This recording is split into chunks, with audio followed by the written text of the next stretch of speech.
آپ صلی اللہ علیہ وسلم کے صحابہ کرام میں سعد نامی کئی صحابی تھے۔ ایک اوس قبیلے کے سردار تھے جن کا نام تھا سعد بن معاذ رضی اللہ تعالیٰ عنہ۔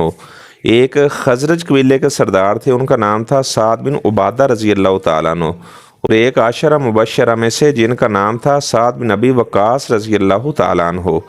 تو جو سعد بن معاذ رضی اللہ تعالیٰ عنہ تھے، ان کے جنازے پر 70,000 فرشتہ بھی نازل ہوا۔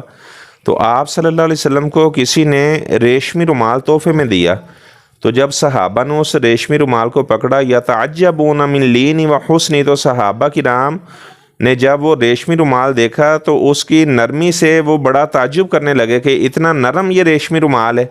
تو آپ صلی اللہ علیہ وسلم نے فرمایا لمنادیل سعد ابن معاذ فی الجنت خیر من ھذا۔ آپ نے فرمایا کہ یہ رومال تو کچھ بھی نہیں ہے، جو رومال اللہ تعالیٰ نے سعد بن معاذ رضی اللہ تعالیٰ عنہ کو ریشمی رومال جنت میں دیے ہیں، وہ اس رومال سے کئی گنا زیادہ بہتر ہے۔